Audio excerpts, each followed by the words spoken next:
Hey everyone, thanks for checking out the video. The interview is going to start in a second. Just wanted to first say thank you for checking out my first episode of Trenches. This is going to be a video podcast where I interview people who are in the trenches of their everyday life.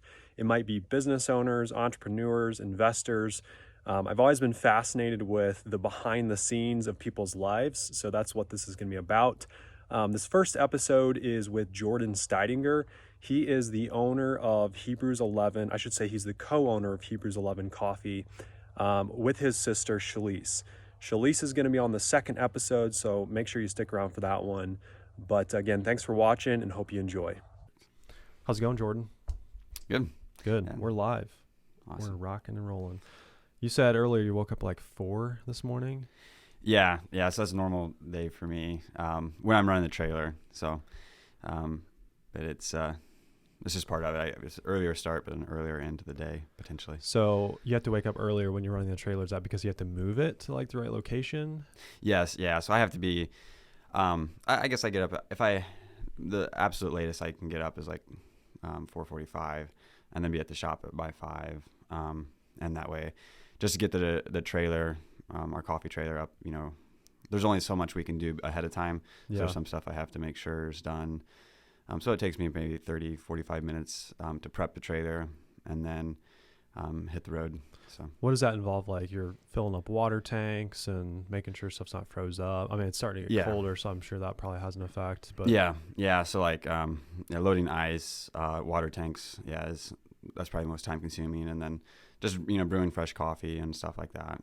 Getting that stuff going, and then just kind of walking through everything, making sure everything's strapped down, stuff like that. Just I try to give myself plenty of time so I don't, have to rush through and end up, because unfortunately, if I do, then the trailer can end up a mess when I get there. Do you have like a checklist or something or is it just like a mental, like just do this? It's a mental thing that I kind of, basically from past experiences of what to look out for. But you've done it enough now, right? Oh yeah. How long ago was it that you guys actually started the coffee business? Like when was day one? That's a good question. It was actually, so the first event we ever did was last year of October 18th. So. Oh, wow. Yeah. So I guess this podcast is going to come out a little bit later. It's a day later than the 18th. It's the 19th. Yeah. So we've been open 366 days at this point. And I guess, but we're actually going to have a celebration next week, like a big 1-year celebration of when we opened our drive-through in West Quincy. Okay. So and we're really excited. We're really excited to do that. So that'll be the 26th. So that'll be that's what we're kind of deeming as the 1 year. The 26th. Yeah. So remind me, you guys, you started with a coffee trailer, just that you pull behind your truck. Did it sit in one location from day one, or was day one you were going to different events? So from day one, we pretty much parked it and we didn't hardly move it at all. We were going to move it. That was kind of the plan, but we just kind of parked it, and it was going well enough that, and I didn't really have things lined out to go other places yet. So we just kind of played it by ear, and we ended up just staying there. We did have, our game plan was when we started was to get our trailer out there so people could drive by and see it, and then open it up to invitations from people if they wanted us to come. And I think we were so new that no one really knew about us, and we hadn't really marketed ahead of time about the events. So there was no real interest. We did get some interest, and our first event that we took after parking it was, our first event was Taste of Palmyra, so I guess our second event, but it was the first event after we had parked it in Taylor as a drive-through, and it was a little bit of a mess. So was it busy? Yeah, it was busy, but too busy. Well, so it wasn't really the busy side of things. It was more the fact that while we were driving there, like I had my electrical cables that I used to hook up my I remember hearing this. Yes, and were they dragging or something on the ground? Okay. Yeah, they drag. So I was like, I got there, and mind you, like it's not like just like an extension cord. Like this is, thick cable, and I mean because it's. Anyways, and so I had to rewire it, and we were already like right on time, so I had to rewire the whole entire electrical panel. So like, oh boy, it was we were stressed to the max. So yeah, it was but it turned out to be okay. And we had to find a generator and stuff like that when we got there, because I thought we had the right electrical hookup and we didn't. So it was an interesting experience. We learned a lot, but it turned out to be great. It'd be a great night.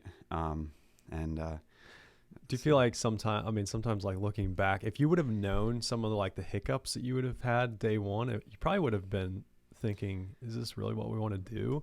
But it's kind of like when you're in it and that does happen, the extension cord gets ruined. It's like, we're doing it already. We got to figure this out. We got to make this happen. Yeah. Oh yeah. Well, and that's the thing. Like when we got there, like everything in my body was like this. I can't do this. Like we just need to like call this, like call it, but it was like, no, I'm here. Like I got to figure out a way to do it. Yeah. I mean, I got to give it my all.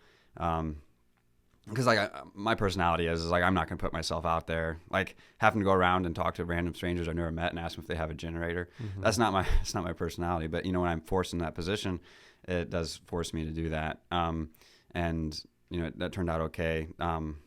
And like when I was rewiring the electrical panel, I mean, nothing was going right.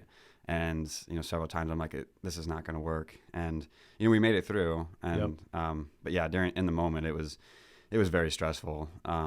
And I'm just amazed too, like the customers and the response that they give us, like they can see that we're trying. I think that makes a big difference too. Because I think that's the most frustrating, or the most stressful thing I should say, is that when the customers, you can tell they're getting impatient, I guess. Yeah. But thankfully they can tell when, we're giving it our all. Right. I mean, you're still so new into this. It's like, and also like you've been transitioning, like you started with the coffee trailer, then you moved to like the brick and mortar. And at first you were just taking orders from the window and giving them from the window. And then you added in a like intercom or whatever kind of system. Like, like you guys have seen a progression. So it's like which is fun for like the outside perspective to like see that grow, like continually change. It's fun to watch. Well, thanks. Yeah. Well, and it's interesting too, because looking back now, like if I look back at like where we were when we were taking, like I can't even fathom like how we did it. Like when we were taking, like looking back, it just seems crazy that we were taking orders at the window and then giving that order out the window. Yeah. And just how inefficient that was compared to where we are now. I think it kind of helps us appreciate where we're at now too. But yeah, it was kind of a slow progression of, taking orders at the window, and then from there figuring out, all right, how can we make this faster? So then we started, going out and getting orders from the customers. You were like kind of like the Chick-fil-A, like you were out walking along the cars. Yep. And that worked really well, but then like from there figuring out, all right, so what type of software do I need to make that run smoother? So then you scale that mountain, and then from there you're like, okay, so now how do I make this even go quicker? And then from there, then it's an intercom system, and thankfully with the intercom system, now we do really well with our times. So I think we've kind of hit a good spot. Is there stuff that you didn't even like think about when you're starting the business? Like you just didn't even register like, oh yeah, we're going to need to do this, or like we're going to need to measure this, or are there certain things that stick out like that just completely like blindsided you after the things were going? You're like, oh boy, like we didn't think about this one. Oh yeah. There seems like there's always something that catches me off guard. But I will say, like, I think that's the best part of like having a team of people. That's like one of the things I appreciate most about like our the team that we have that we serve customers. So some of the employees that we have that work for us have brought like a lot of great advice, or their experiences. But then also, really we take every situation and kind of run through like, how am I going to solve that? And the problem is, though, is if I tried to solve everything ahead of time, I would never even got started. And I think, yeah. So back up, like you talked about the team. So day one, how did this idea even start to come up with the coffee business? How did that start? So it was really a dream of my sister's. So my sister and I are both owners, and so it was her dream to do the coffee. And she kind of come to me maybe 2 years before we started, or maybe a little bit more than that. And at that point in time, there wasn't really much. I mean, I was living in Kansas City, and she was still in high school, and so it was more of like just a pipe dream at that point. And one of those things where yeah, it sounds cool, and you see some people doing stuff like that, but when it really comes down to it, is it possible? But then, kind of going forward, she approached me again, and then at that point, I was almost finished with my business degree, and so I had more confidence in how to approach, a business, and so like seeing the feasibility of it for me, and so then that's when I kind of started really pushing it and running with it and seeing like, hey, this will work, so then that's how it kind of got started. From there, I started writing up like a business plan, and Do you still have that business plan laying around? no, so it was one of those things that like, I was in school, and so I was like, it was when like I needed to write some papers and stuff for my classes, and I thought, well, I'll just kind of tie this in. I never did finish it, and looking back now, like it wasn't necessary. I think my business plan at that point, like I was trying to get very detailed, like on exactly the customers, stuff like that. But in general, I kind of put the plan that I put in place. I did it. I did that business plan. I still have it, on my computer, but I never finished it to the detail that I think that I thought I wanted to. Yep.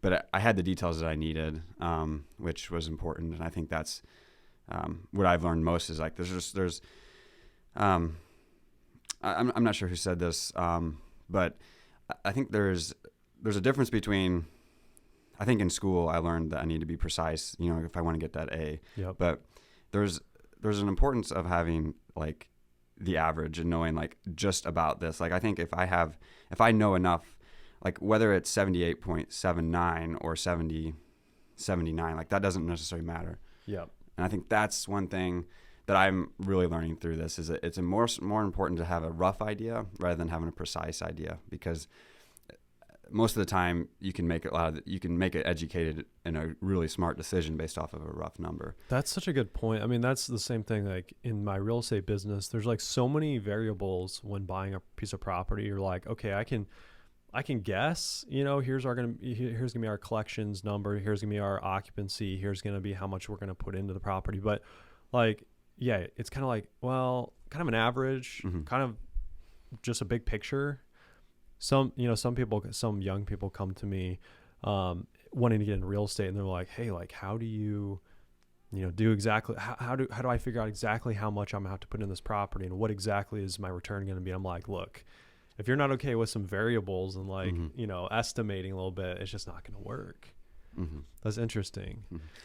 Yeah. Well, because I think it a little bit is motivated by the fear of failure, because like if I do get this wrong, well, then it's going to lead to some other things. But it's, having, a rough idea is, the importance of that is pretty. So what did that look like then? Okay. So you kind of were coming up with the idea with your sister, kind of talking about like a business plan, but then like, what was the first step of actually like pulling the trigger? Was it like the first thing was like, hey, could we even find financing for this? Was it like pricing out like, hey, here's our cost to get started? Like, what did that look like? How'd you even start?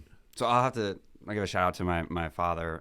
He's the one that kind of pulled the trigger. So I was in a pickle because it made sense to do the coffee trailer, but the part that I was really trying to tackle is the cost of purchasing a truck. We didn't have a truck, and it was one of those things where I just really overthought it. And my dad finally pulled the trigger and he went out and bought a truck. And then when that happened, then I'm like, all right. So, he bought that. Because I mean, it was just like thinking of going from nothing to financing a truck and a trailer and all the coffee equipment seemed overwhelming. Looking back now, it seems minimal, but, isn't that funny? Yeah. I was like, that's how it is. Yeah. And, so yeah, he bought the truck. And then at that point, then I moved forward with the trailer. We struggled with the trailer for quite a while. We were looking for a trailer for about 3 months. And then it was about maybe 2.5 months where my dad finally bought the truck.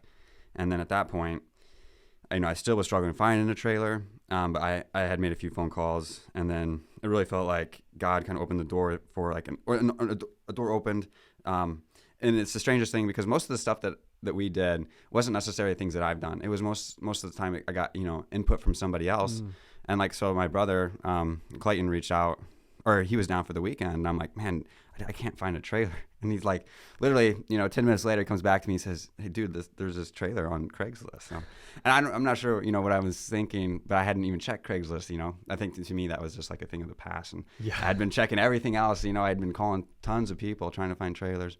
And so it was just kind of crazy. And he, so I called that person, and then, we bought the trailer. I think it was Saturday that he came down, but I think the importance was I knew what I wanted at that point. And so as soon as I saw the trailer, I called the girl and told her we wanted it, and we drove down that same day and put money down on it. And, and it was ours. And from there, the rest is history. I think we had once we had the trailer, and I purchased all the equipment. And I think one thing that I learned from one of my mentors, actually in a different field, in the finance field, but he kind of had taught me some other stuff, but he said that he didn't want any excuse for failure. Like, I think it's easy to justify failure because if you say, well, I don't have the right equipment, then I can't, that's why I failed. But I didn't want that to be the excuse for my sister and I, especially when we're starting from scratch. So I didn't waste too much time trying to find the best deals on equipment. I went out and got the best equipment, and I paid full price for it, knowing that, it's going to be an asset. And, worst case scenario, I lose it, lose some money on it, I have to resell it. But I knew that when we're making our coffee, I want it to be the highest quality coffee, and I don't want any excuses from it. Like, I want us to know that when we're making that coffee that, it's not the machine that's at fault here. Like, we can have confidence in what we're producing, and we can have confidence in what we're giving the customer. And I think that played a huge role, because most of the times it was really interesting. Like for example, like our ice machine, I bought a really big ice machine, and my dad actually even questioned me. He's like, why do you need that much ice? It was nuts, because like in a few months we were totally outgrowing that ice machine and having to buy ice and then I went again and bought another ice machine, an even bigger one, maybe double or triple the size of the one we have now, or the first one. And at that point in time, I was like, man, this ice machine is it's gonna be too big. It's like I'm wasting my money on this thing. And we outgrew that one already. So it's like, it's crazy. So yeah, it's just really interesting to see, like, if you shoot for the stars and you set yourself up for that and don't limit yourself, like, it's just really, I'm really thankful we did that, because it allowed us to honestly to grow into, our cap that we set ourselves. Like, our equipment we set ourselves up for success in that, because like we knew that we could do it, and if we had the right equipment, it wouldn't hold us back. Yeah. So.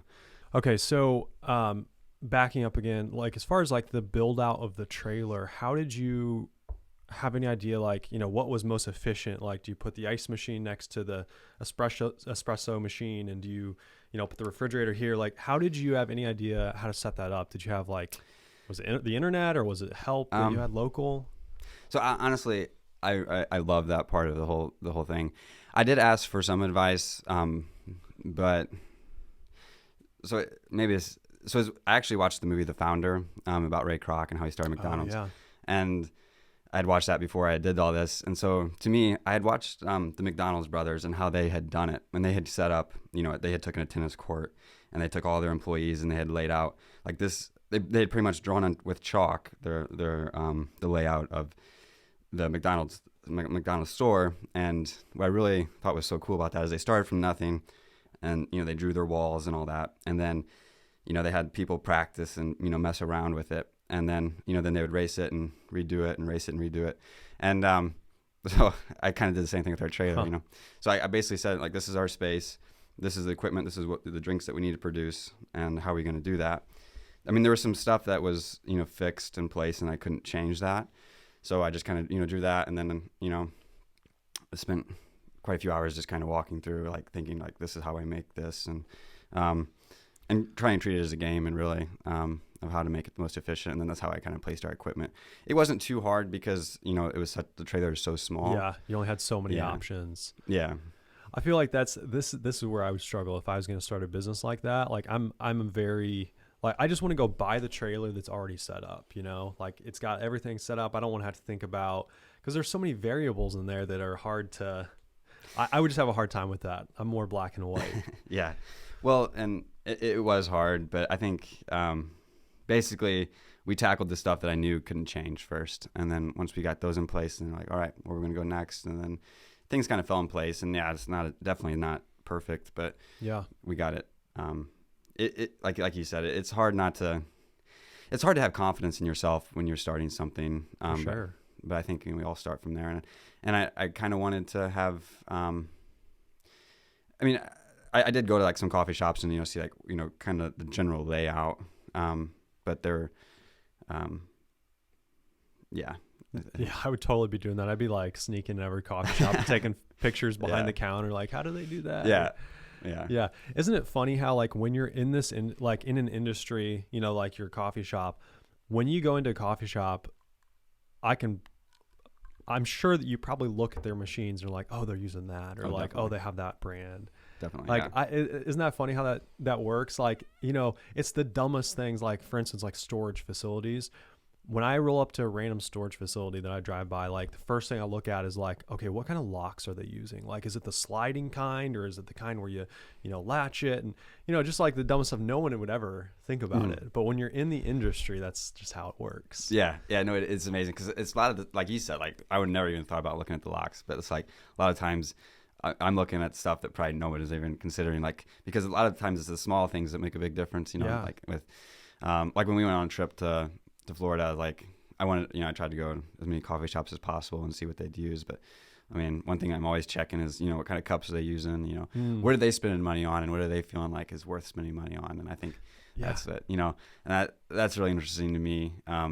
Because I think I have a rough idea, like you can know, like based on your experience, like everyone's profit margins are probably the same. So what are people justifying spending more on? So that's so interesting. I mean, again, that's stuff that I would never think about, like the brand of cup. Like you're saying, you don't just go to Walmart and just buy a bundle of cups. Like there's more thought that goes involved. I want to ask more about that in a little bit, but going back again to kind of the early days. So who was actually working at the coffee shop? Like the trailer, when you first started it, were you in there giving out coffee, or was it mainly your sister?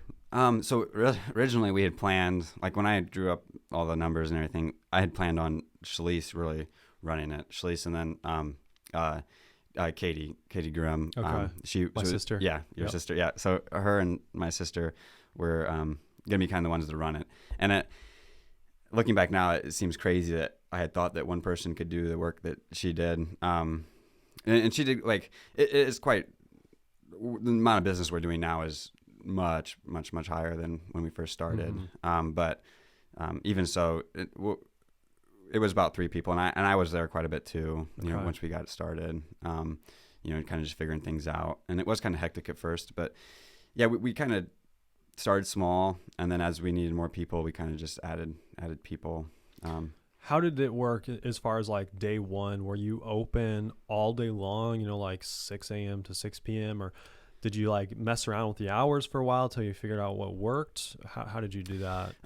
So I got some great advice from Kyle Reinhardt. He works with Go Banner Coffee, and he gave me a lot of great advice and really helped us kind of push our business to the next level. And I think he had mentioned a really good point. At first I was like, we're going to open up, my original idea was I'm going to open up as long as possible and work as much as possible. And then once I do that, then I'll shorten my hours to fit the times that I'm getting the most business.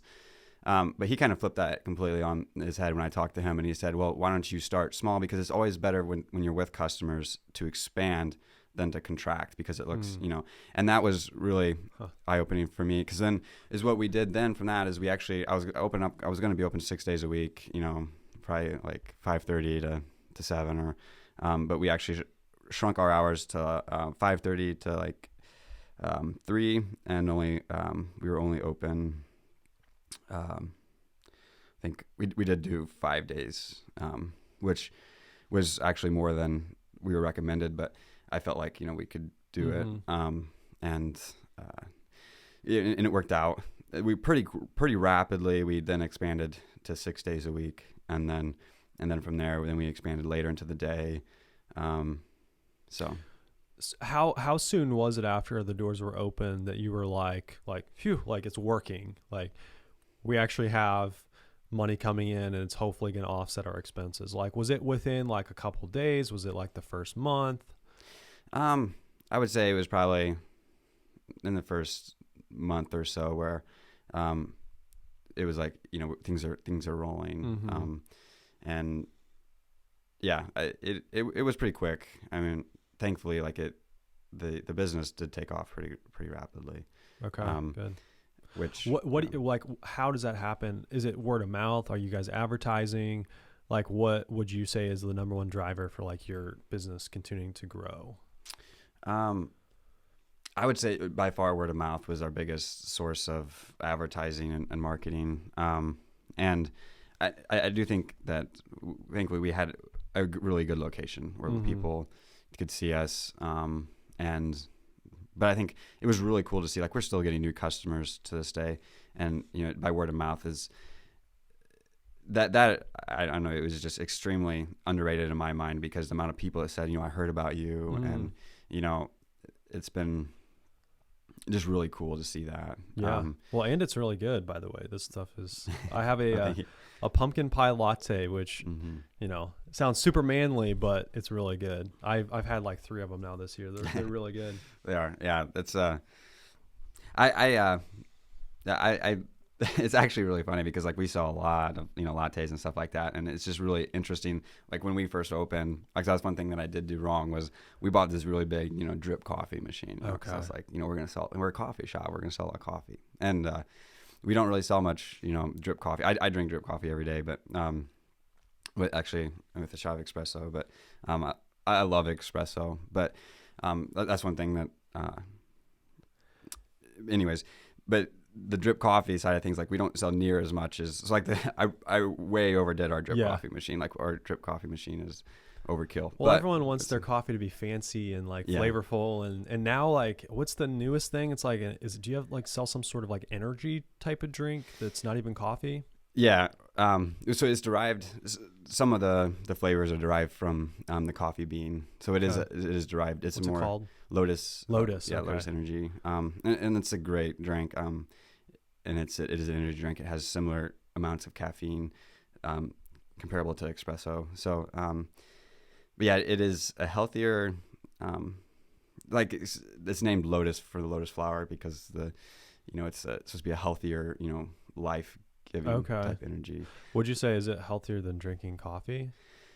It depends on whether or not you deem sugar as healthy. It does have sugar. Okay. So, well, so does this pumpkin latte, right? Yeah. But I guess if you consider it like just drip coffee, it has no sugar. Yeah. So that's, I think it comes down perspective on because I think they were deeming it healthier because of additives of what makes an energy drink an energy drink. But so what do you think, like, what do you sell the most of? Is it lattes? Is it just black coffee, or is it like a fancy like Lotus drink? What kind of is the most popular right now?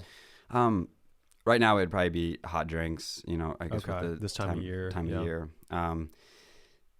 It really varies. Thankfully, I feel like we do really well with our coffee. I think, depending on the day, like during the summer, our iced coffee drinks and the Lotus drinks were about neck and neck, I would say, on depending on the day. But thankfully, we're always pretty close to leading the way with our coffee, which is what we want to do. Because when we first opened, we didn't even have Lotus. We were just, coffee. Okay. So, like going back to like, continuing to grow, like word of mouth, people, keep finding you. Do you feel like, because like where you're located, for people who don't know, you're located kind of on the edge of, a fairly large town where, we're around 40-some thousand. You're kind of like on the outskirts of the town across the river. And there's a lot of small towns in Missouri that funnel into Quincy. Mm-hmm. Would you say that like most of your customers are like from the small towns coming into Quincy, or do people actually want it bad enough where they'll like drive across the river just to get it and then come back? So we do, thankfully, given our location, there's a difference between gas prices in Missouri and Illinois. So we do get a lot of people that do come over for gas. Interesting. Yeah. And so then they'll get coffee too. But yeah, I would say the majority of our customers are from the smaller towns in Missouri going into Quincy, or from people leaving Quincy to go out to the small towns. So that makes sense. Okay. So we haven't even touched on this yet. So you guys grew to the point where you're like, hey, brick and mortar sounds like the next thing that we want to do. Mm-hmm. So you had the coffee trailer, that was sitting stationary in this one spot. People were coming, the business was growing. And then, if I understand right, the building that it was kind of a vacant building that sat right next to the coffee trailer.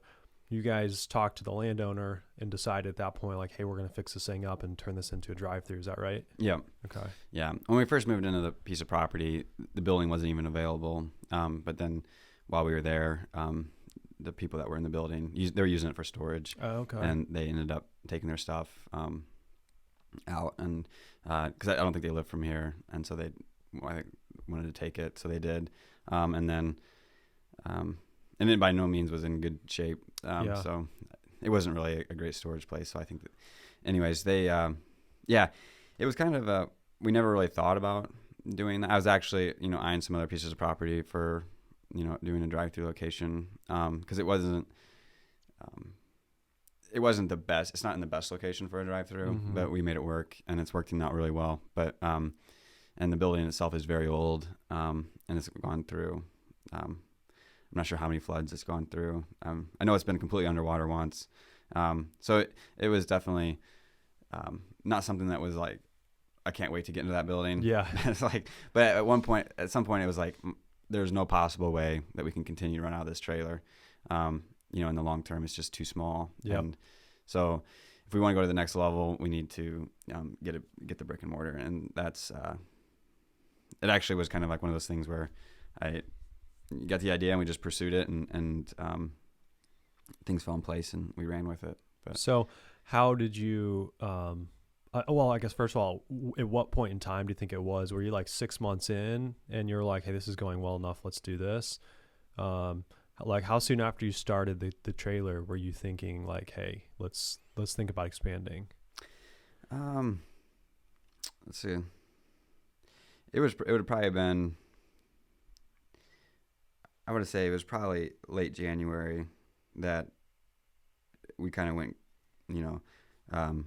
full bore onto the brick and mortar. So that's only like 4 to 5 months, you're saying? Yeah. Wow. Yeah, because it was three or 4 months. Okay. And I think is probably what it was is like, so the trailer was just so much work. And it's just like, I do not want to keep doing this. Like, and if this is going to be sustainable, then, I need to change it. Mm-hmm. I mean, at that point in time, every decision that I made was how can I make this work so that my sister can run it full time by herself. Okay. And so like knowing the amount of work that I was putting in behind the scenes to make that trailer work was just not feasible for her to do. There was just a lot of stuff that I was doing that she couldn't do, no matter how much I trained her. So at that point, it's like, how do I solve that problem? And then that's like, well, obviously, brick and mortar would definitely be the route to go. Yep. That was a really big step of faith because of the time commitment on that, like with the length. Like basically at that point, you're saying, I'm committing to this, longer term. And, I'm really sticking my neck out. No longer do we have an easy exit plan. And you're dumping a ton of cash into this building, right? Yeah. Yep. And I think too, just like, and putting ourselves out there. I mean, at that point, we're pretty much saying that,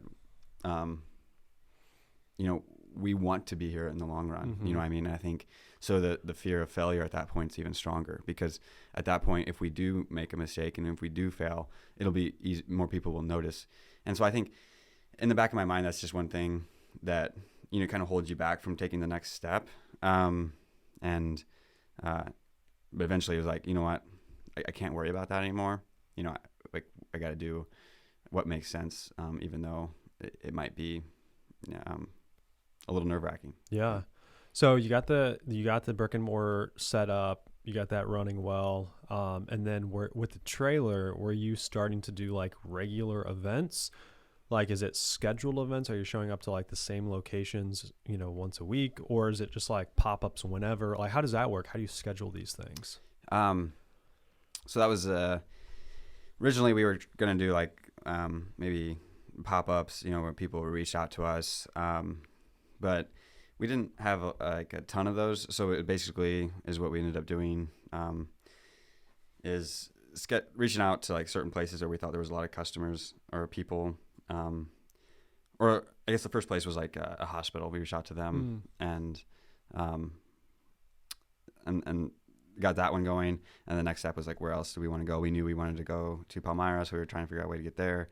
And then at one point, it was pretty much just, I just started calling around and saying, who would take us, who would allow us to come. Was that you doing that, or was that your sister? That was me. Okay. Yeah. Was that hard for you to do, like to kind of put yourself out there like that? It was, but it was easier than I thought. It was hard, but it was also easier than I thought, because I think like it's our, like it's our baby, and it's like, so we want it to succeed. Yeah. And so it's like, for me, it's like, I wanted, like I was excited to call these places, because I knew like I had so much confidence in who we are as a company. Yeah. And I knew like that we wouldn't let those people down. Like once we were there, they would understand why we wanted to come, and they'd want us to come back. So I think I had that mindset, and so that it was easier for me to call, and easier for me to ask. And most of the times when I was told no, it was kind of frustrating, but it wasn't like, I didn't feel like demeaned by it. It was more of like, oh, that's just one step that I'll have to reconsider. Most of the times it made sense to me. And there was actually, quite often I would get told, I have to talk to management or something like that. And, so I just find another way to go around it. At first it was, I kind of waited to hear back. And then, one thing I've learned is that no one cares about our business more than we do. So such a good point. Yeah, someone needs to take initiative. And so, and it's really interesting to see, like at first, it was, I was kind of having to ask people for us to come, and then now, the roles have kind of flipped, and now we can kind of choose more where we go. Mm-hmm. But I'm really thankful that it went the way it did, because we're more grateful for what we have now. Yeah. So no one cares about your business as much as you care.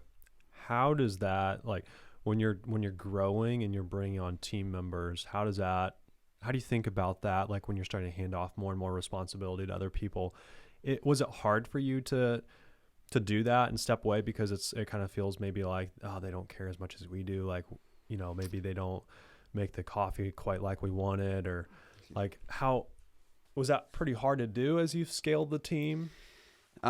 Yes. Yeah. And I think that is one thing that like I continually to this day am still learning. My sister and I like love this. We are an exceptional team. I think we're unmatched, and like we care so much about this company, and we want it to grow. And I think we often, when we hire somebody, we push that the same thought process that we think that we have onto them. And so we did learn that pretty quick, that they're definitely don't care much about it as we do. And thankfully though, it was pretty quick that we got some super good employees. We definitely had some rough times, and as well, but I think that made us appreciate the employees we have now even more. But seeing an employee, take ownership of the business and treat it as their own is just really encouraging to us. And we try and show them that appreciation and reward them for that. Because, it's not easy to find people that care, especially in these days. But I think, we're also learning too, that's why as a business we have to be very vocal in what we want, because if we don't, then it's easy to just let it slide. And I can definitely see, like, even now when we're at, the more employees we have, the harder it is. And I think that's where it turns into a more full-time job, for my sister and I to not only help make coffee, but to manage the employees and help them understand, how have we gotten to be to the point we are today, that the customers value our drinks. And I think it's because we valued the product that we were making. Our employees, maybe they can kind of lose sight of that pretty quick, because they, from their perspective, are already seeing that we are valuing speed and efficiency and stuff like that. And it's easy to kind of let things slide. And so that's why we continually have to be very, I kind of view it as a relationship with my wife.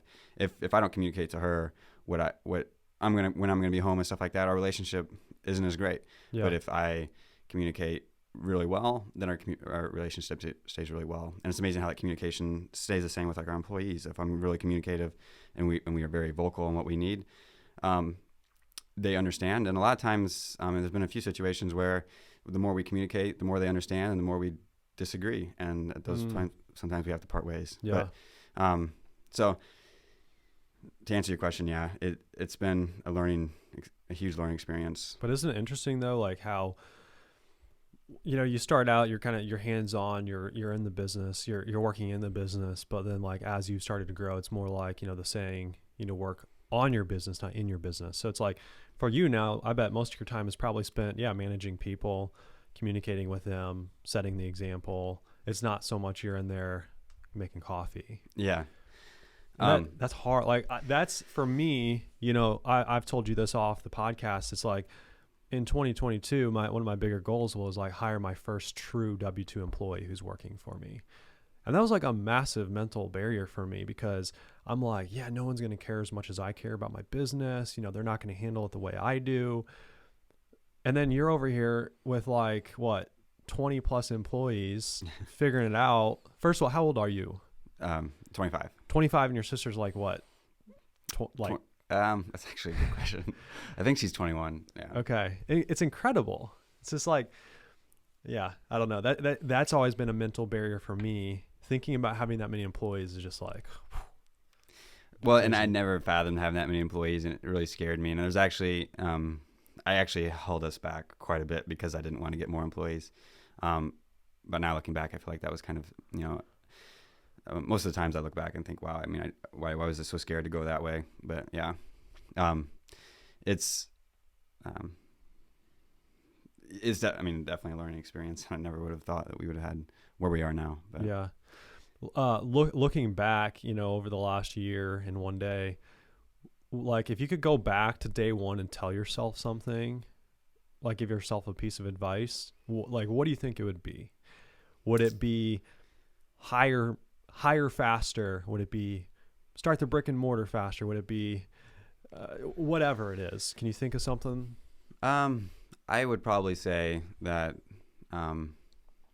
I thought to myself several times that maybe just going with the brick and mortar after the bat would have been a good decision. But I hate to say that because then, we probably never would have got started. Yeah. I mean, it's kind of like not a fair question because like, sure, yeah, it'd be great to tell yourself what you know now, but it's like the stepping stones. That's how you got to where you are. Mm-hmm. Yeah, I just feel like there's certain things in my real estate business where I'm like, if I would have known how much easier it was or how to do this certain thing, I feel like I would have propelled a lot faster. But then again, like I wouldn't take it back because, it really is the journey, right? I mean, that's the exciting part is growing and seeing what has been like the most challenging part of the whole business? Is it like getting the supplies? Is it keeping customers happy? Is it hiring people? Like what's the most complicated part of the business? I think it's kind of like anything. Like usually the most complicated is also the most rewarding. And I think like managing our employees is probably the most complicated and most frustrating thing that I never anticipated. But yeah, it's the most rewarding thing that I didn't anticipate either. Because I would almost say that going, like you mentioned, tying in from the last question, I probably would have hired a lot quicker if I had known the value in having employees, just because like I'm so thankful for the group of girls that we have now, and the value that they bring to our team is awesome. And they all have a gift. And it's just really cool to see how like everyone comes together and we can kind of grow as a team. But then there's a lot of times I think there's confusion because you want to be able to grow together and have a good time in the process. But then also it's easy to lose sight of maybe what we're trying to do. And so I think just trying to stay consistent in what we're doing and keeping the goal and the vision is hard. It's hard to do that. Yeah. And I think the hardest thing is that we're all humans, and so we all have our personal, like we have our work life and we have our personal life, and it's easy for work life and personal life to kind of flow together. And so everyone goes through hard times, and I think it's easy to get frustrated because, maybe when there's hard times at home, it's harder to perform at work. I think just being able to figure that balance out is good. But then also, I think as a team, we're really growing. It's kind of like we have our personal family, we have our Hebrews family too. Mm-hmm. So, what does the team look like right now? So it's you and your sister. Are any of your other family members involved? And then like, what does it look like? Like, what are kind of the duties of you and your sister? Are you more in charge of like scheduling like the trailer locations? Is she managing more the brick and mortar? Like, who's running payroll? Who's scheduling when the employees are working? What does that kind of look like? So yeah, we kind of have the responsibilities kind of put out there. Some of them are they kind of flow. I do more like the back end, the numbers things when it comes to like payroll, and we have hired out scheduling and stuff like that. Hired it out to like a third party, or like brought in someone to do it for you? Brought in somebody. Okay. And we brought in somebody that I really felt like was had that skill set. Like my sister and I don't have this skill set. We are much more, I think, driven when it comes to like trying to create an environment where everyone's happy. Mm-hmm. And I think when you're managing people, that it can be good, but it all can be really bad. So because then we kind of let some things slide. So we brought someone in that we felt like had a strong suit that could tell things as they were, and weren't so worried about hurting people's feelings. And I feel like we really needed that in that role, because when someone calls in sick, sometimes if you just let that slide, then the person will be calling sick all the time. Things like that.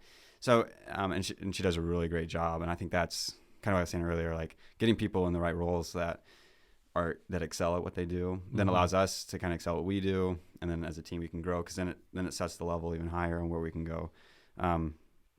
But I think in general, there's one, looking back, from where we started, I think one huge blessing that has been for me is that I'm a very much, like you said, work in the business. Like it's easy for me to work in the business rather than work on it.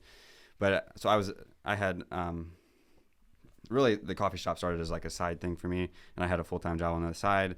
And then, but as time went on, those lines kind of blurred on which one was my full-time job. And, but every decision that I made up to maybe, up to this point is, how can I make this business run without me there? Yep. And that has been, I don't think I realized how helpful that's been, because I've always been thinking, I want to systemize, like if this is something that's repeated over and over and over again, I can have someone else do that, and because if it's repeated over and over again, then I can create numbers that we can track on what they should be doing, and then so it's easier for them to know what they should be doing. I think the hardest thing, the stuff that my sister and I will always have to do, is stuff that's kind of ambiguous on what the result's supposed to be. Yeah. So my sister and I, we focus on that. But we do fill in the roles of fill in when people call in sick and stuff. But one of the roles that my dad, is really kind of it's a family business. My sister and I are kind of the head, but my mom and dad, we wouldn't be where we are today if it wasn't for them. Like I said, my dad bought the truck that we used to start, but then also my mom has worked a lot as a barista with us. But then my dad and I did most of the construction.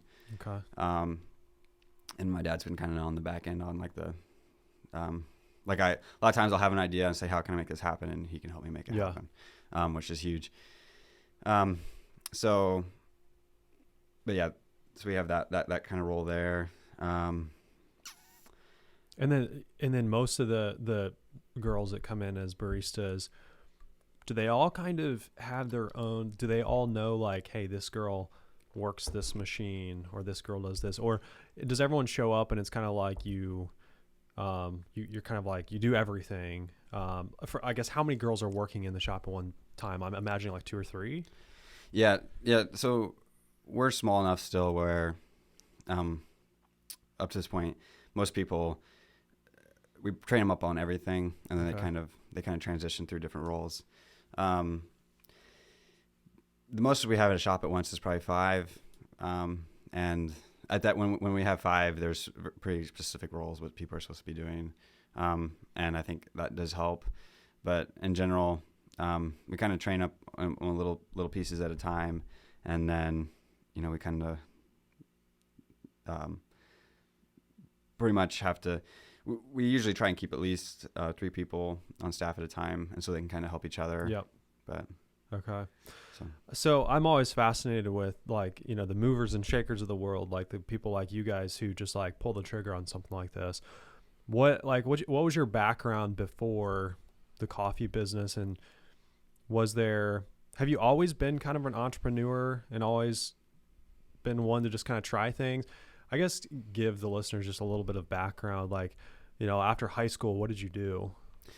Yeah, so I wouldn't say I've always been an entrepreneur, and I probably would never have thought that I had some of the attributes that I kind of have now. I've always been kind of I've always kind of thought that maybe I would have excelled in the Army, where it's like you have those, like, do this. I mean, if you want to be here, do this. If you want to be here, do this. And I think that type of, I like to check things off, but right after high school, I went to college and got a associate's degree in biomedical engineering technology. I kind of went back and forth on wanting to be. I always had a passion for health science, so I forgot about that. Yeah. So I really contemplated on going to be a doctor, but then I also really liked electronics because I had worked in the electronics field, and also with some like hydraulics when it comes to like water and oil and stuff like that. Like those were always fascinating things for me in high school. I built, like when I was in high school, a small irrigation system. It was about 5 foot tall and about 30 feet long.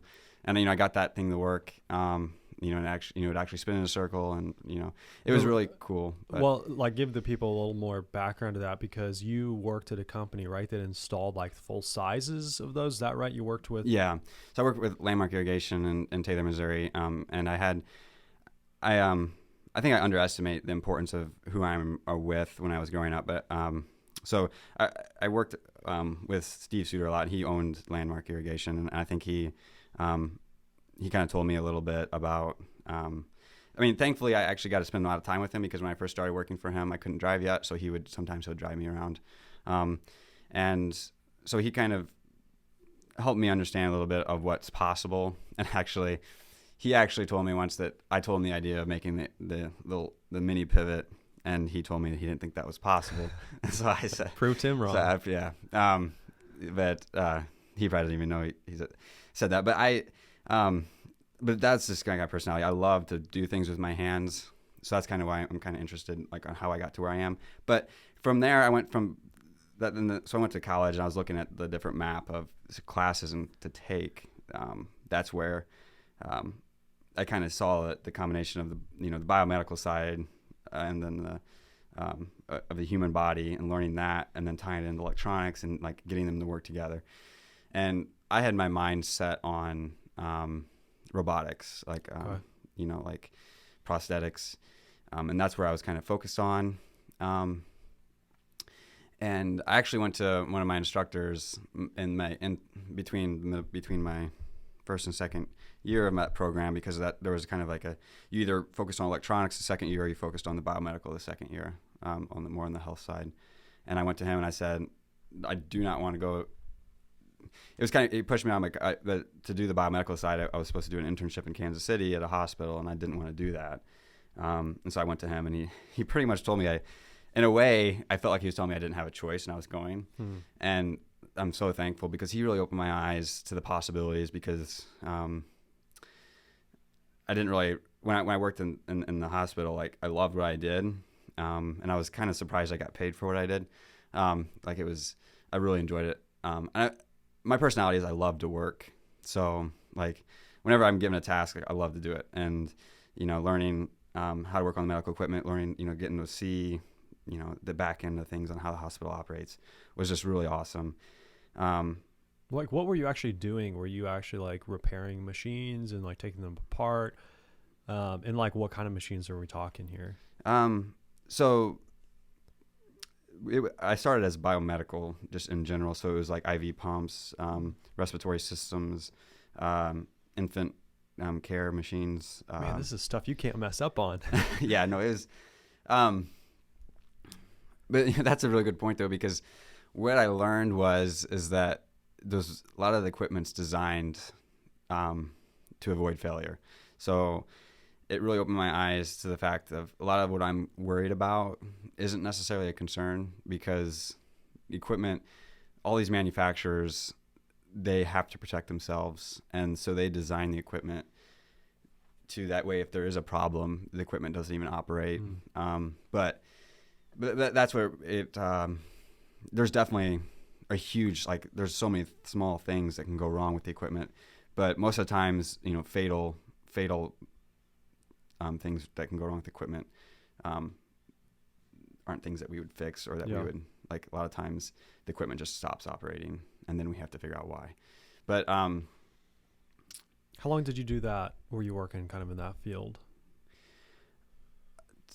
Probably, I would say, for right out of college. So I was probably 18 into 24, probably 5 or 6 years. Okay. Yeah. I forgot it was that long. Yeah. And that was when you were in Kansas City. Is that right? Yeah. Okay. Yep. So it'd probably been right about 4.5 years, actually, if I think about it. Because I did 1 year. Well, I did my internship, and then at that point I knew when I was working in the hospital, I got exposed to more of the field of radiology, so X-ray, MRI, and the first time I saw that equipment and the first time I learned what it did, like I was all in, like that's what I was going to do. And so I went back my second year to college, learned as much as I possibly could, wrote my capstone project on MRI. I did all that, and then from there I worked a year at the hospital, and immediately, like I told my wife, like my 10-year goal is to be an MRI tech and work on MRI, go to school for MRI. And so I was like, well, if that's my goal, I'm going to start pursuing it. I went to my boss at the hospital and said, this is what I want to do. He said, that's not possible here. So I started looking for other jobs, and doors opened up. I got that job, and within the next year I was working on MRI equipment and doing what I wanted to do within the 10-year goal. Same location? Same location. Okay. Yep. And absolutely loved that job. I was with some great people, learned a ton. But during that time too, though, I was really into fitness and stuff, and I got my personal training certificate in that time. And that's one of those things. I did that, and it's so funny because I knew, like, I love doing that. I started doing it, and I didn't last a month, and I was like, this is not for me. No way. So I've made a lot of mistakes, but and wasted a lot of time because the amount of time I spent studying. Like, I didn't do anything in college besides study. Anyways, I got that, and then I did that for three years. And actually, the book that you gave me, like right after I got married in that time, but right after I think shortly after I got married, you had mentioned Rich Dad Poor Dad to me. And that was like a mind shift for me. I remember going to work and like I had my phone set on like 2 speed. Like I couldn't get enough of that book. Like I was listening so fast. Like, because I just, like, I think one of those things, like I was just like hanging on to every word. And that was like a mind shift for me. Can you define, like, what were some of the big points for those that haven't listened to it? Like, what was it that you picked up out of it that you're like, oh, interesting? I think just the shift from thinking, like, my whole life, like up to that point, I'd always been thinking, get a really good job, like go to be like the capstone achievement, or like the best achievement you can do is get like a doctor and be a PhD or be like a brain surgeon. And so that really shifted my whole thinking on like what's possible without getting that the best degree is not necessarily the goal, or being the best in a field isn't necessarily like that's what you want to do, but that's not what's required. Okay. Yep. Yeah, it's an interesting book, just with the way that it talks. I mean, kind of, I guess the whole premise of the book is like talking about you don't have to, I guess I'm trying to define it the right way. His point in the book is like, don't think so much about trading your time for money. Think about how you can make your money work for you, and how can you be focused less on like, I need to just upgrade my career by like going back to school, but instead, how can we like start a business or invest in something where your money's working for you? And is that kind of defining? I'm trying to think. I mean, I've read multiple of his books, and the one I think that you read was kind of his like big picture. He compared his rich dad and his poor dad, right? And his rich dad had not finished college, had owned businesses and hotels, and like was very, very financially successful, and like very happy with his life. And his poor dad was very highly educated and thought that every time that he, needed to get a pay raise, he needed to go back to school. Is that kind of what you remember? Yeah. And I think what really what I really kind of clicked with me was just like, in my mind, thinking about what I wanted to be like. And I wanted to be like the rich dad, where like he had his standards set high. Because I think one of those things that like I noticed when I was working, because I read that book while I was working, as I got the job, and I could already tell like it just frustrated me that these people, like some of the people I worked with, were like okay with mediocre, like, yeah, it could be better, but no big deal. And then you'd see that same, you see that result, and you see that go out the door, and you wouldn't see anybody complain about it. And it was like, to me, I was like, wait, what a waste. Like, I mean, what's going on here? And then so when I read that, like in reading how that rich dad, like he had his standards set high, and he held other people to those standards, and like thinking like, all right, if I want those standards for myself, like how can I make that happen? Like if I really want that, I need to raise my standards for myself, and maybe is what I need to be doing is going down a completely different path altogether. I think that's what I kind of really stuck with me. And then I read the cash flow quadrant book by him, the 4 cash flow quadrants. And what struck with me was real estate was definitely one. The investment was another one. But yeah, just if I can draw like, what is it? It's a circle, and you got the employee and what's underneath the employee? Is it not the business owner? Self-employed, or I don't know, or sole proprietor, like something where you own your own business. Like that was, you own your own business.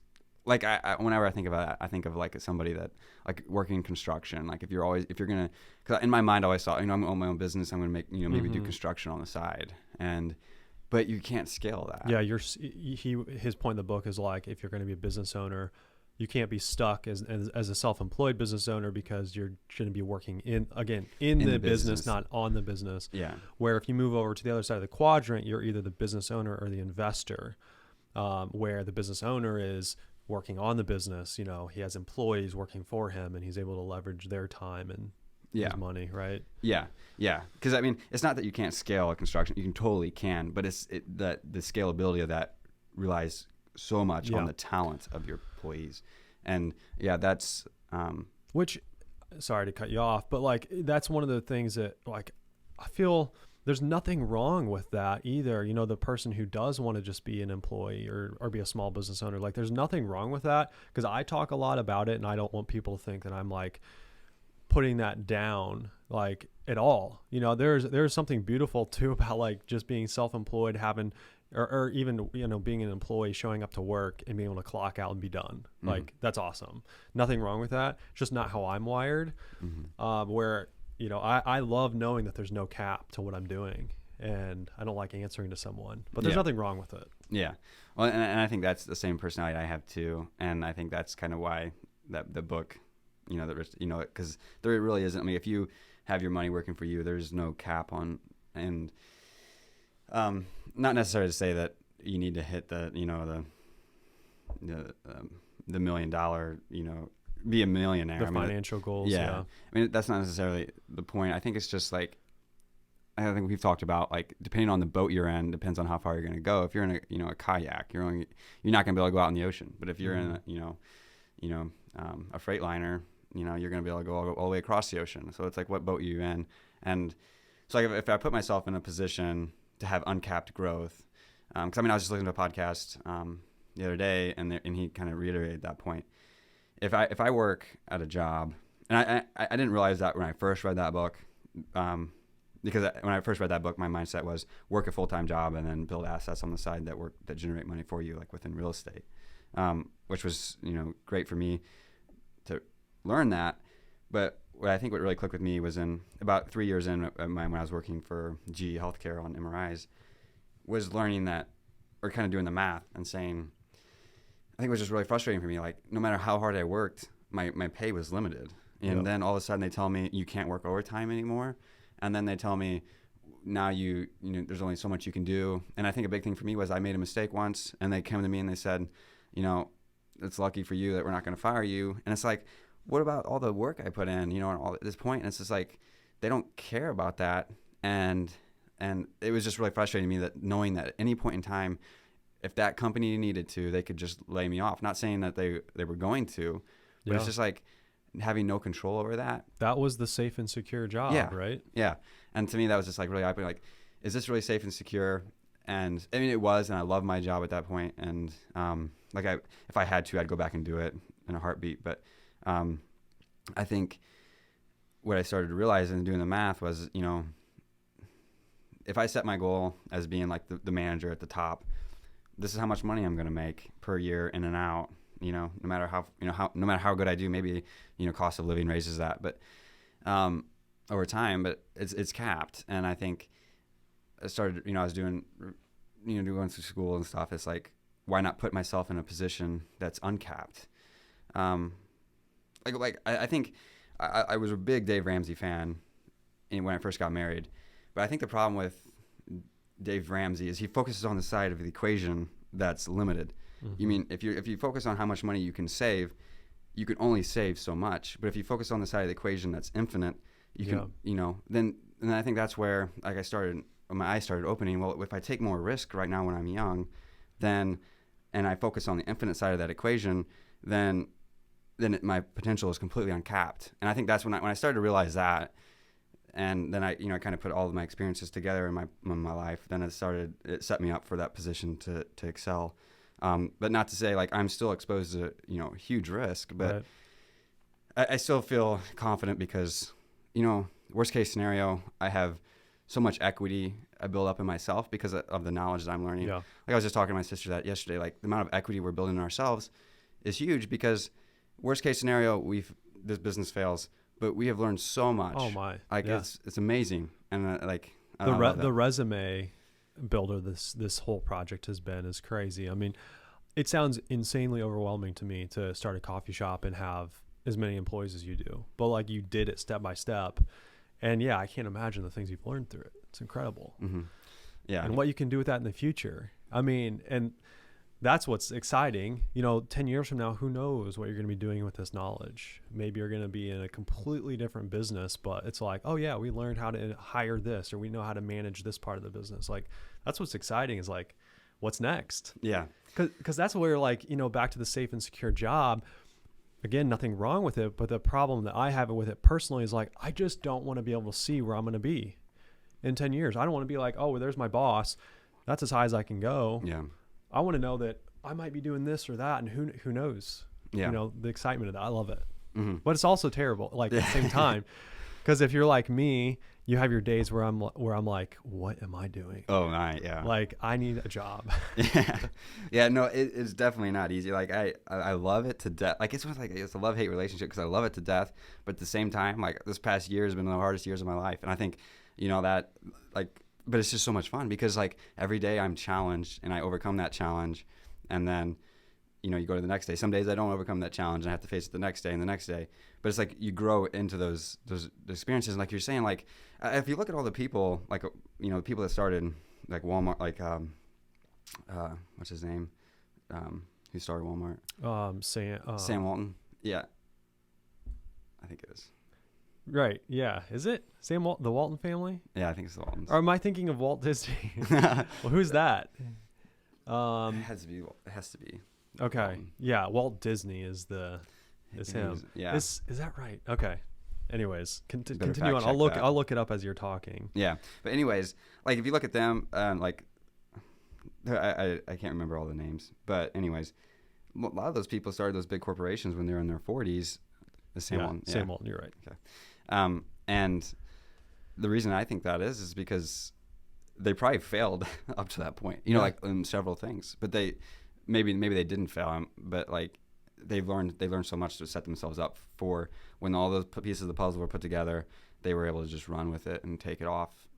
And I think there is a lot of luck involved in that, you know, to have the extreme success that like, you know, Walmart has, but that's not necessarily what I'm after. I think what I'm after is to be in the boat that can go the farthest. Like, even so, if I'm in that boat, like kind of like the saying, shoot for the moon, and if I miss the moon, I'm landing in the stars. Like, that's kind of my mindset. Like, worst case scenario, you know, I just get by, you know, like that's not the end of the world. You had fun doing it. I had, you know, I challenged myself. Like when I'm on my, you know, in the final years of my life, I want to think that, you know, I challenged myself. And like I mentioned, Steve Suter earlier, he was the owner of Landmark, and one thing that I talked to him a lot about starting my own business and stuff, and you know, I ran several ideas by him, and finally one day he just told me, like on the phone, he's like, he kind of got a little frustrated with me, but he said, you need to stop talking about it. He said, either you stop talking about it, like don't ask me any more questions, or you do it. And I think that really was good for me because I'm a talker, I think, you know, in nature. I like to talk about personal growth because it's, you know, it's great. I mean, I think we live in a society today where we love to be motivated and we love to feel like we're on the right path, but then we don't execute. Yeah. And I think so. He really challenged me in that, and I didn't talk about it for quite a while because I just nothing really felt like it clicked, you know, when it came to a business opportunity that I really felt like was good. So it probably went 3 years before that I didn't really talk about. So I tried to refrain from talking about my own business and stop thinking about it so much and just focus on what I was doing and doing a good job at it. And then all of a sudden, you know, like my sister approached me. But I think in that time frame too, I also really got into in the financial system and learning about investing. And but I also during that time was in real estate too. My wife and I flipped a house.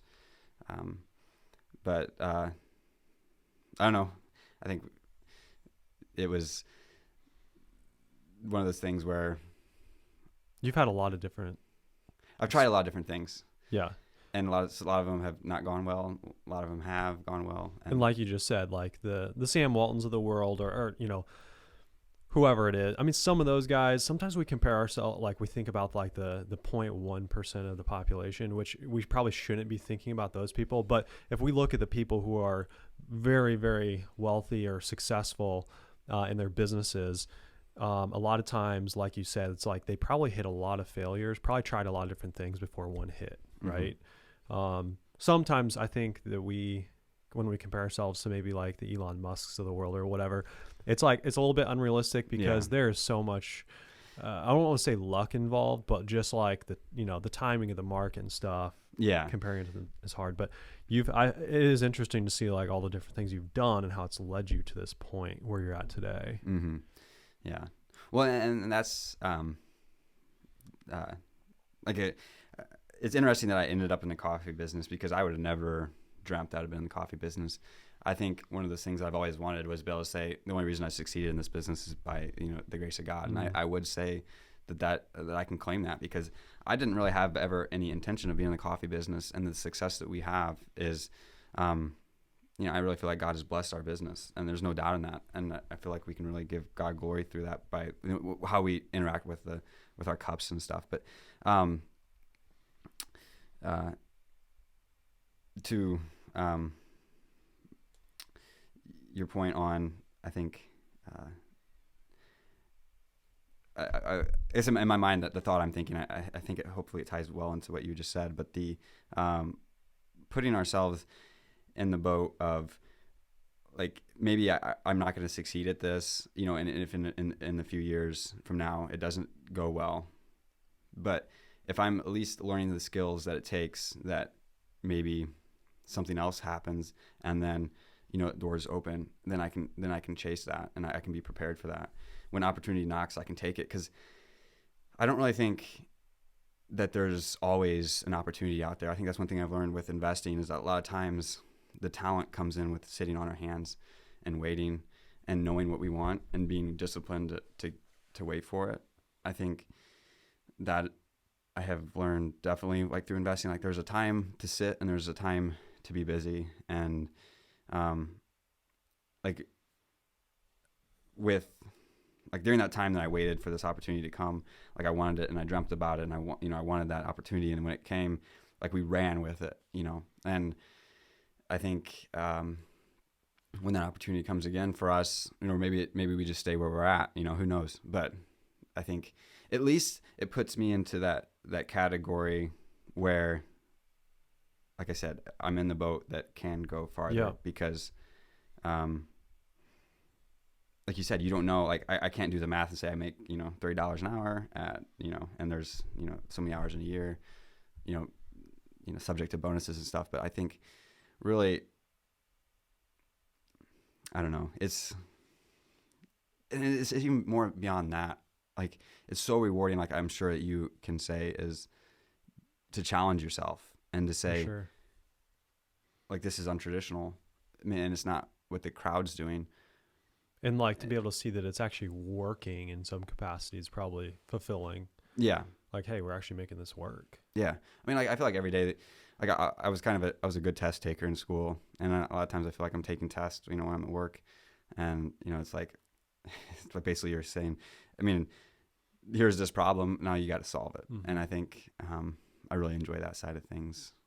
Okay. So kind of, looking big picture again, Kansas City, you were in the medical field doing that stuff. You touched a little bit on, you got interested in the financial space a little bit. Mm-hmm. Like in what capacity are you talking about? Like, are you talking about you, were like day trading? Were you like, just talk a little bit about that. Like first of all, how'd you get interested in more of the financial space? And then like, what were you actually doing? It's like a hobby or what were you doing? I think I was like any other young guy during that time frame.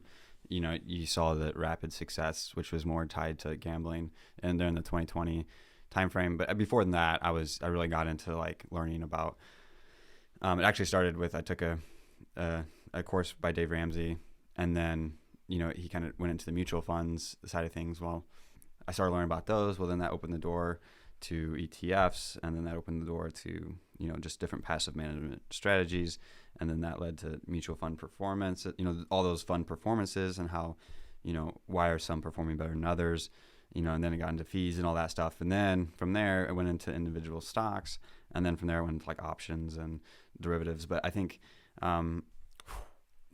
way over my head. Well, that's why it was just so intriguing to me because I this is awesome. You like that, like reading about it and studying the charts and. Yes, I love that. Like I could just sit there for like hours just looking at charts and stuff, and I love that side of things. But that didn't really come until later, the whole chart side of things. There was I had some really frustrating things, and I was actually challenged by a friend of mine, a mentor at the time, mentor/friend, and he really challenged me, just to stop with the whole investing thing. And that was really good advice. I really struggled with it. Why? Like, was it because it was bad for you? It wasn't working out? Like, why? God, it was all consuming to my mind. Like, I think because investing is such a fine line, because really investing, if you're good at investing, you know how to manage risk. Mm-hmm. And I think investing can easily become gambling, where you basically in the nature of you pick a stock, and if it goes up you make money, if you don't you can get the thrill, and the thrill of loss, but also the thrill of success. And I think that's where I felt like I was getting all consumed by that, but I was motivated by the wrong reasons, the reasons for like massive, like I was so consumed by it that I was maybe not even pursuing my spiritual life, mm-hmm. and not and kind of forgetting other things that were important. Was this a point in time? Were you still working in the medical field at that point when you're starting to dabble in the investing? Yeah. Okay. And I think that my friend at that point, when he said what he did, I think he didn't realize how passionate I was, and like he was still learning my personality when he gave me that advice. I don't think he realized how serious I was about just wanting to not just to have a systemized process for it, rather than just pursue it in the form of fun. Because then I did, that same friend hasn't, since then, I took a year or so off from the investing side of things, and pursued real estate. And then after real estate came, I kind of got bored, I should say. And so then I was like, well, what do I do from here? I stumbled upon How to Trade in Stocks by, How to Make Money in Stocks by William O'Neill. And that book was a mind shift for me, again, like with having a systemized process in place. I think what really struck me the most was that it made sense. Like it was based on discipline, not on, some secret sauce, that and it was more based on time. And I think what I also really liked about it was that the individual that wrote the book and that achieved that success in there was a very, like, a well-balanced man. He had a business, but anyways, so I got into that. So after I finished fixing up our house, I needed to do something with the money. So I was like, well, maybe instead of looking for another house, I'll use the markets, because at that point in time, it was 2020, and you pick anything, you throw a dart at the dartboard, and it's likely that stock will go up 50, 100%. So you just if only I would have known that back then. It was nuts, and I think it was a great time to learn, but it was also a horrible time to learn, and because it just completely warped the perception of what the stock market was like, and then from there there's been a 2-year period where it's just been kind of whipsaw, and I think when there's been some brief periods of success in there, but that's that whole process has just been a great learning experience for me. What I like most about the financial system is the uncapped potential for growth. And I think what really got me to really pursue that was it was one of those things, like because in that time frame I hadn't started a coffee shop yet, and with my sister, it wasn't really my focus. What I really enjoyed the financial system, and like the investing side of things and creating a strategy. I'm not more of like, I do work as a financial advisor, but I'd probably be better fit as like a research analyst or That's what I find so interesting about you is like, you like that detail, like, think it through, think about all the details of things. And yet you're also able to execute on a business like the coffee shop. I see it almost as two different buckets. Like, you're very entrepreneurial over here, very analytical over here. Am I wrong there? Well, yeah, that's what's interesting, and that's why I don't understand that about myself at all either. But yeah, I that is definitely because, but like I was reading a book, and I think I am a visionary, and I can create a vision. Like a lot of the problems I have is that I'll have an idea and I'll brainstorm that idea. Like, you should see some of the Excel sheets I have on how to track my trades and how to analyze my trades. Like, they're exceptional, but I can't execute on them. You know what I mean? So I lack the execution side of things. And that's where I feel like my sister and I are an exceptional team, unmatched by anybody, because I can come up with a plan and present a plan for success, and then she can help execute on that, and then she can add value to that. And then more importantly, we're at the stage now where I can have our, employees that are even, now knowledgeable in other areas come alongside us and help us achieve that success. And so like, I feel like we have a really good platform for growth, but, that's where I do lack the execution side of things. I can come up with an idea, but it's hard for me to execute. Just like, but I think that's what a lot of people struggle with. Oh, for sure. 100% I do. I mean, I'm a dreamer. I'm always dreaming. I always have an idea, and I usually get stuck on it for like a month or maybe more. And it's like you write out the plan, you think you have it figured out, and then you just never can pull the trigger. But yeah, it's so hard because I think it always feels like there should be some secret, to have that success. And it's almost hard to put in the work, because you feel like, because there's really no overnight success. It just happens, there's just a lot of work behind the scenes that all of a sudden, it comes out. And then, like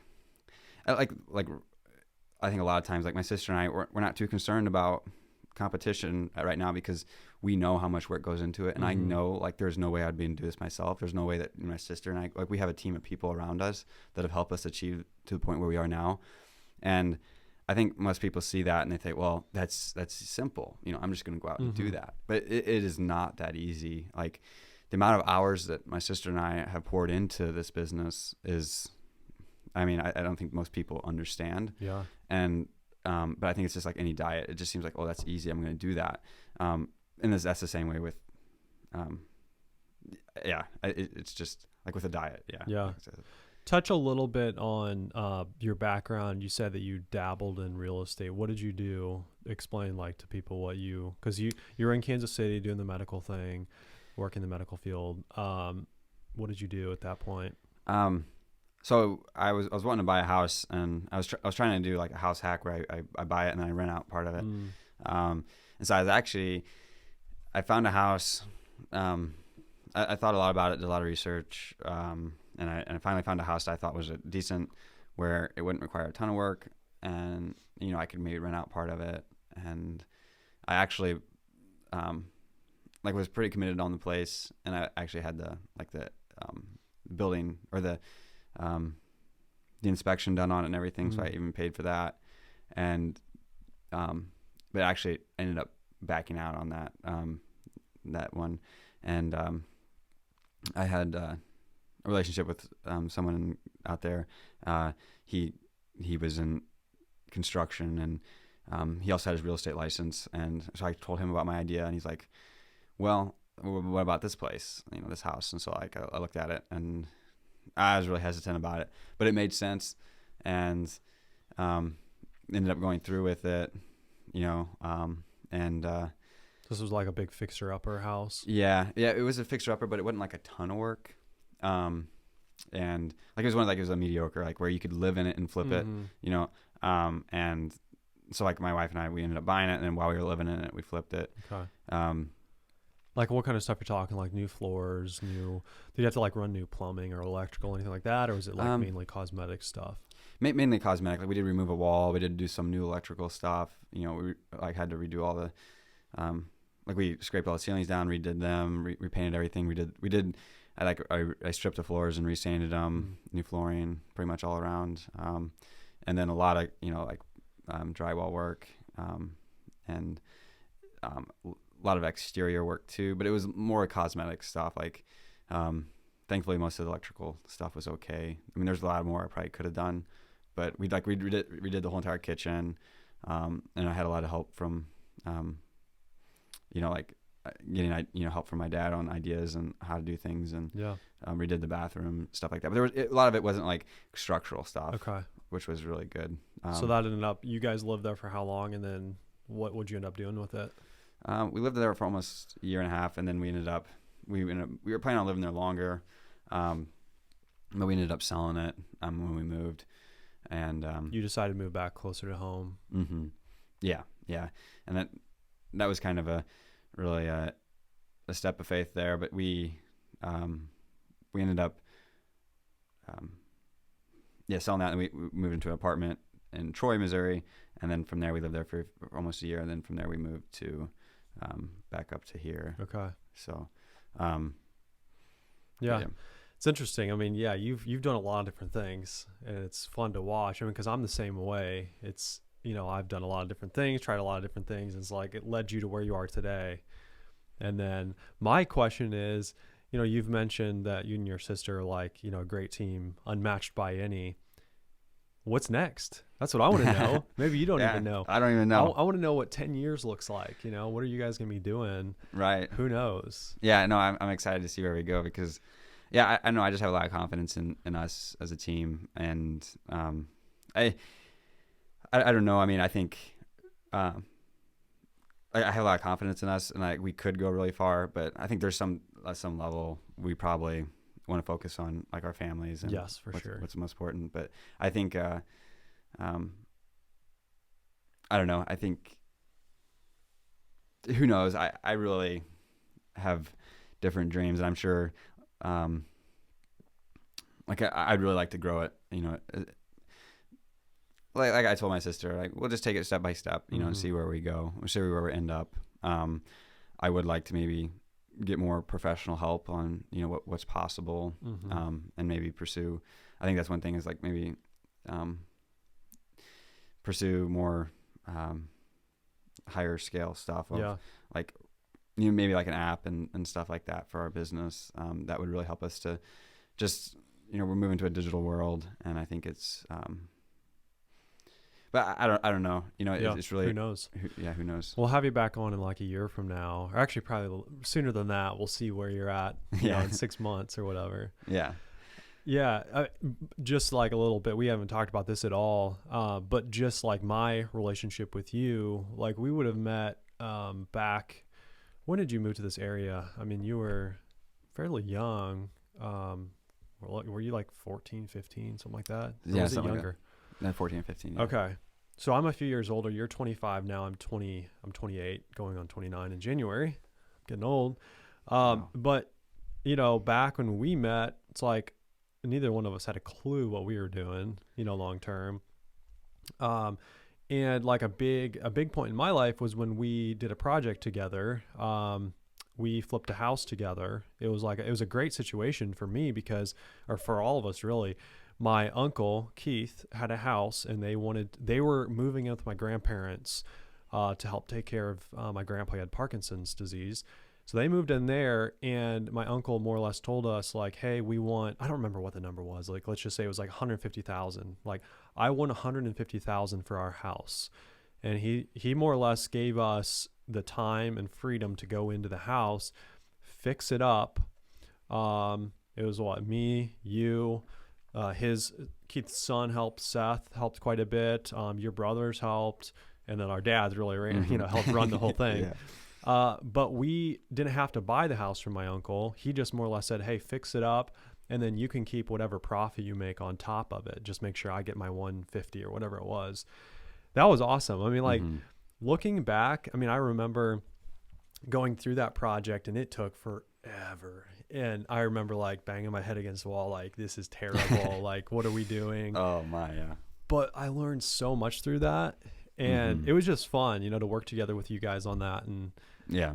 just, I mean, because that was like one of my first like real, like, I guess entrepreneurial adventures.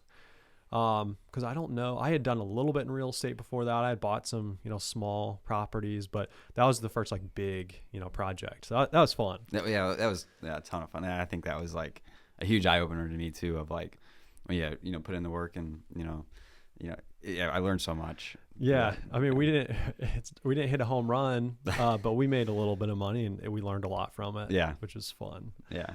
No, it was that was a great experience, and I didn't realize how important that was at the time. Yeah. But yeah, good times. Maybe Yeah. we'll do another one with our kids someday. Yeah, with our kids. Yeah. Speaking of, you have a daughter. Mhm. Well, no, I guess you don't have anyone on the way that we know about yet publicly. Right. But yeah, isn't it interesting how?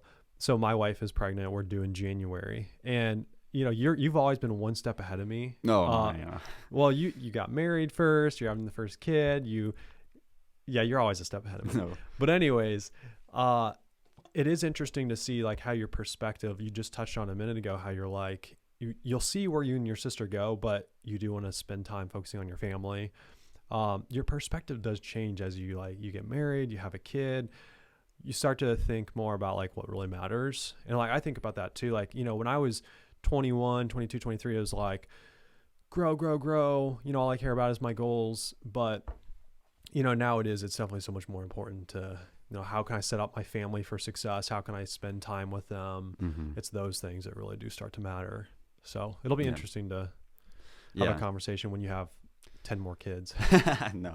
Yeah, I do agree with you 100%. Like it's like there's a balance, like success in business and success in personal life, I think they can go hand in hand. And I think, but you do have to maybe give up some of the extreme success maybe that you would get in business. And I think seeing that, like, I would agree with you. It'd be really interesting to see, because it's, I don't know. You find out what's important, like the more you more you grow up, the more life changes, the more you realize, hey, what's most important. Mm-hmm. Well, and I think too, um, by no means are we like extremely successful with, you know, a sole coffee shop. I mean, yeah, it's been a great and a fun experience, but whether or not I did this or I worked an 8 to 5 job, I mean, the difference in the long scheme of things probably isn't huge when it comes to financial measures. But I think, what I've learned a lot, I think hopefully to help my kids, but then also, I think it shows, like, to me how important it is time with my family. And, but, I guess my point where I was going with that is that financially, I think I'm starting to learn the importance of, like, you can see where enough, that the measure of enough, it just keeps getting raised. And I think it's just like an endless, endless race, a rat race, really. I mean, I think you see some of those short, like, videos of, that are put together about the endless chase for money and how, you end up empty at the end of it. And I think that is definitely true. I mean, our time here on earth is so short. And I think that's one thing that's really opened my eyes recently, is just like time, and like we're such a short period of time in life. And it's so hard. I don't understand. It would be really different if I lived a life where we didn't have like an eternal perspective on things, and like didn't think about like this earth isn't the only thing that we're looking forward to. Because if we did think this was it, it's like I probably would be a different person. I mean, I think I'd be much more selfish about what I was doing, but yeah, it's when you have that lens to look through, I think it helps. Yeah, for sure. But you're right. I mean, that's something that I still struggle with every day, and I'm just curious your input on it. I'm always trying to find that balance of, okay, I know God gave me ambition for a reason. Like I feel like he made me a way. Like I love to start things. I like to, build businesses, but like, where's that line? Like, how do you know when you cross the line of like, okay, enough is enough? I don't know. Like I struggle with that because you hear it across the pulpit sometimes where it's like, okay, be thankful for what God gave you. And don't always be like envious. I guess envious isn't the right word. Like, yeah, I know we're not supposed to be envious, but I struggle with like, okay, let's be content. But then also like over here, I feel like God gave me ambition. So like let's push. Do you have any perspective on that? Like, how do you think about it? Like as you're growing your business, how do you keep yourself in check? What do you think about? That is definitely, I think over the past year, just recently, it's been a huge struggle for me to know like, where is that? Because if it was up to me, I mean, I would just work, and I would grow my business, so I think knowing that is definitely a challenge for me at this point. And, but I think, I don't know, it like you said, it's so hard to know like where that line is because, and I think too, like sometimes it's just frustrating because I feel like, I am so ambitious that it's hard for me to sit still, and to spend time with my family. But,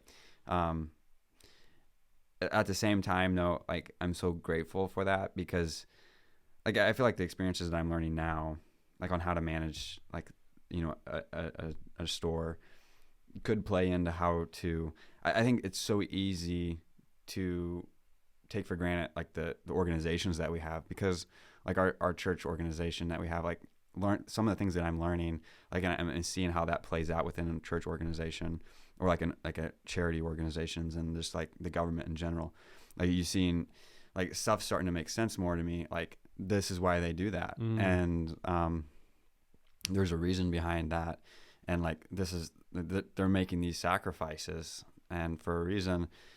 My respect for a lot of those people has changed dramatically. But then too, I think that ambition, from my perspective, is I'm grateful for that because I think maybe right now that ambition isn't really translated into more time at church, but maybe someday it will. And I think if I can use, like, I mean, for you, like, I mean, the stuff that I see you doing and you learning, like. Most people, I think if we go to 8 to 5, it's easy to just say, well, that's enough, that's good enough. And I think, but then we don't challenge ourselves and I think a lot of times we do need to challenge ourselves. It's just so hard because to put a blanket over everything, because I think God's given every one of us different traits and different abilities for a reason. Like, I don't really think there's necessarily, there's not a right answer. Yeah, there's not a right answer, because if it wasn't for each of us having different ambition levels and different traits, and like, 'cause I could never do what you're doing. I mean, it's just like, and like for me to try and be that person, like, when God was forming me, he had me formed for a reason, and it wasn't so that way I could be like somebody else. Yeah. And I think that's where it's opening my eyes a little bit too, is like, don't try and be the most successful person on the planet, because you're never going to get that.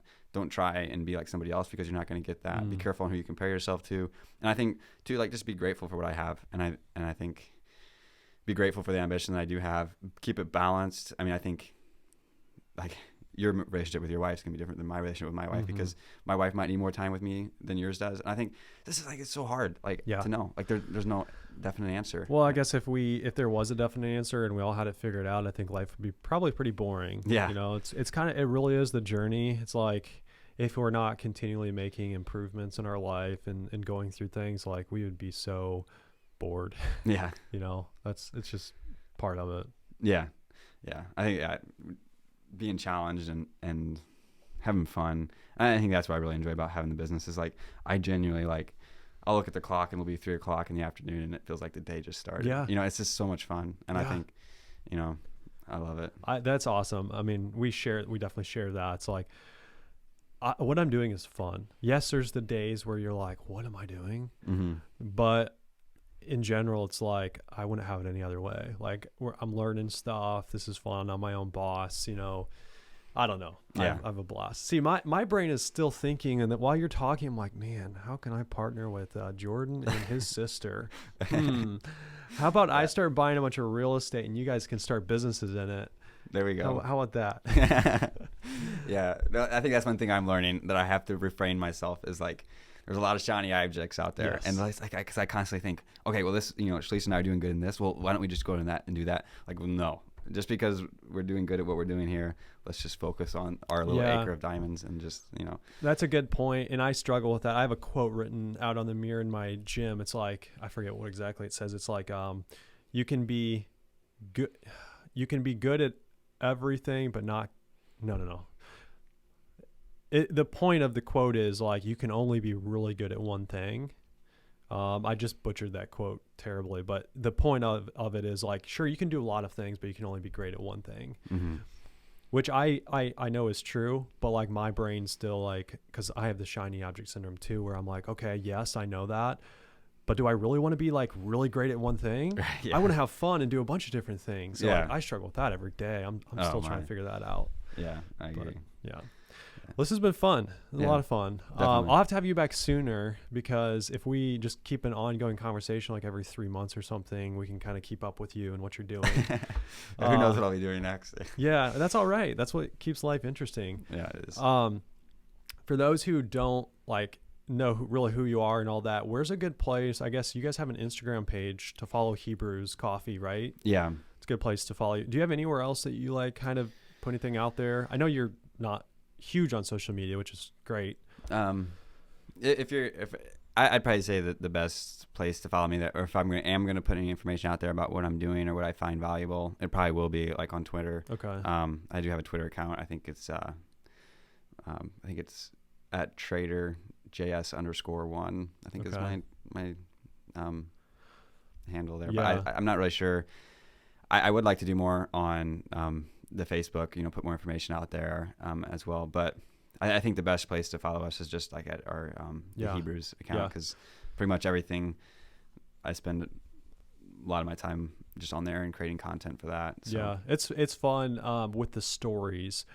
To be able to see like when you guys repost stories of people who have like gone there and got coffee, it's like kind of fun. Like it kind of you're able to see like, oh wow, like look at all these different people that are getting Hebrews, and I feel like it makes the business more real when you see that other people are going there. I always find that super interesting. Yeah. Well, and I think too, when seeing other people does make it more real. It's really interesting how that is like, and that's one thing that we want to try and do better about, is like sharing, the Yeah. the family that we have at the shop. And I'm sure it's so, probably somewhat rewarding too, just to see the people like care enough to like, you know, post your stuff. And for sure. yeah, that's pretty cool. Yeah, and it's cool to see the people that follow us enough. Like when we go somewhere, that they'll show up and they'll support us. And you know, like I think we can show up somewhere and like I would like. It's not necessarily in a great visual spot, but you know, people will find us, and yeah, it's awesome. It's encouraging. Yeah. But Cool. All right, guys, we're going to end it right there. Thanks, Jordan, for coming. And until next time, we'll see you guys later. yeah, see you guys.